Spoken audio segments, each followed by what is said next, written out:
Okay, here's my recitation of William Wordsworth's The Old Cumberland Beggar, written in 1803.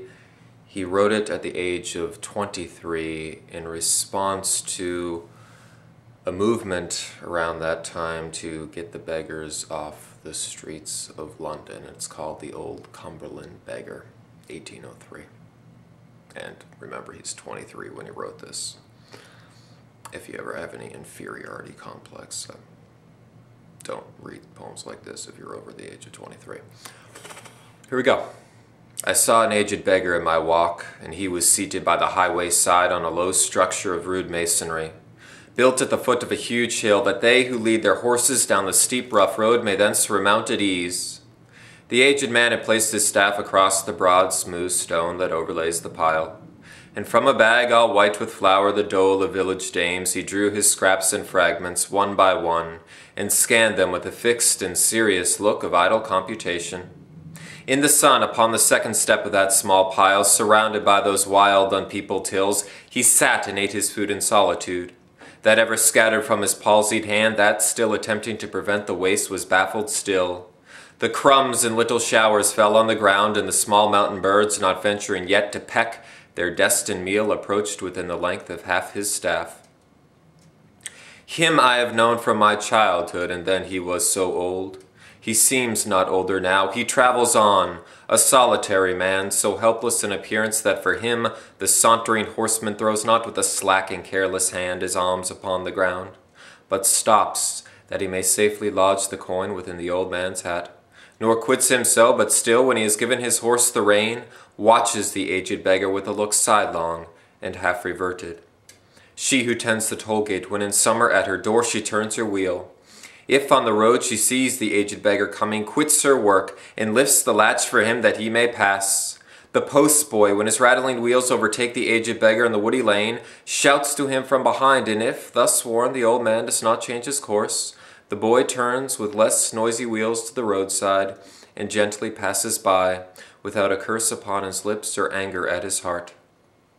He travels on, a solitary man. His age has no companion. On the ground his eyes are turned, and as he moves along, they move along the ground. And evermore, instead of common and habitual sight, of fields with rural works of hill and dale and the blue sky, one little span of earth is all his prospect. Thus from day to day, bow-bent his eyes forever on the ground, he plies his weary journey, seen still and seldom knowing that he sees some straw, some scattered leaf, or marks which in one track the nails of cart or chariot wheel have left impressed on the white road, in the same line, at distance still the same. Poor traveler, his staff trails with him, scarcely do his feet disturb the summer dust. He is so still in look and motion that the cottage curs, ere he has passed the door, will turn away, weary a barking at him. Boys and girls, the vacant and the busy, maids and youths and urchins newly breeched, all pass him by. Him even the slow-paced wagon leaves behind. But deem not this man useless statesman, ye who are so restless in your wisdom, ye who have a broom still ready in your hands to rid the world of nuisances, ye proud, heart-swollen, while in your pride ye contemplate your talents, power, or wisdom, deem him not a burthen of the earth. 'Tis nature's law that none, the meanest of created things, of forms created the most vile and brute, the dullest or most noxious, should exist divorced from good. A spirit impulse of good, a life and soul, to every mode of being inseparably linked. Then be assured that least of all can aught that ever own the heaven-regarding eye and front sublime which man is born to, sink, however depressed, so low as to be scorned without a sin, without offense to God, cast out of view, like the dry remnants of a garden flower whose seeds are shed, or as an implement worn out and worthless. While from door to door this old man creeps, the villagers in him behold a record which together binds past deeds and offices of charity else unremembered, and so keeps alive the kindly mood in hearts which lapse of years and that half wisdom, half experience gives, makes slow to feel and by sure steps resigned to selfishness and cold oblivious cares. Among the farms and solitary huts, hamlets, and thinly scattered villages, wherever the aged beggar takes his rounds, the mild use of necessity compels to acts of love, and habit does the work of reason, yet prepares that after joy which reason cherishes. And thus the soul, by that sweet taste of pleasure unpursued, doth find herself insensibly disposed to virtue and true goodness. Some there are, by their good works exalted, lofty minds and meditative, authors of delight and happiness, which to the end of time will live and spread and kindle. Even such minds in childhood, from this solitary being, or from like wanderer, haply have received a thing more precious far than all that books to the solicitudes of love can do, that first mild touch of sympathy and thought, in which they found their kindred with the world where want and sorrow were. The easy man who sits at his own door and like the pear that overhangs his head from the green wall feeds in the sunshine. The robust and young, the prosperous and unthinking, they who live sheltered and flourish in a little grove of their own kindred, all behold in him a silent monitor, which on their minds must needs impress a transitory thought of self-congratulation, to the heart of each recalling his peculiar boons, his charters and exemptions. And though perchance he to no one give the fortitude and circumspection needful to preserve his present blessings, and to husband up the respite of the season, he at least, in 'tis no vulgar service, makes them felt.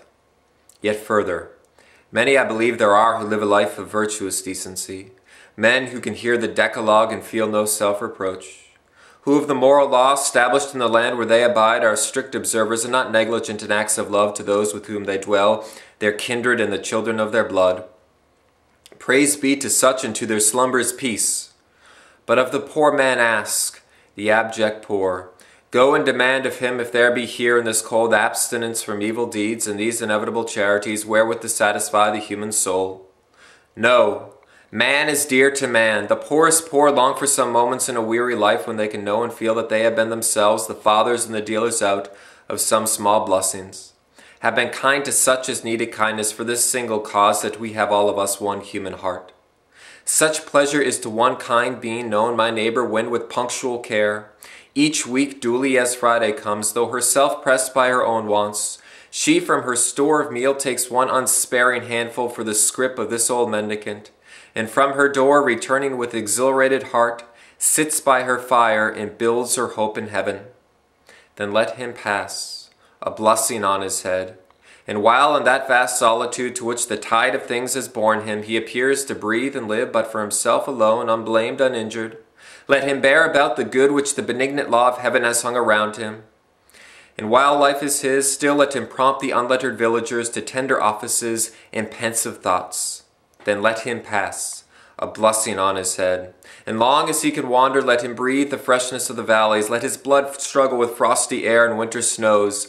And let the chartered wind that sweeps the heath beat his grey locks against his withered face. Reverence the hope whose vital anxiousness gives the last human interest to his heart. May never house misnamed of industry make him a captive for that pent-up din, those life-consuming sounds that clog the air, be his the natural silence of old age. Let him be free of mountain solitudes and have around him, whether heard or not, the pleasant melody of woodland birds. Few are his pleasures if his eyes have now been doomed so long to settle upon earth that not without some effort they behold the countenance of the horizontal sun rising or setting. Let the light at least find a free entrance to their languid orbs. And let him, where and when he will, sit down beneath the trees or on a grassy bank of highway side, and with the little birds share his chance-gathered meal.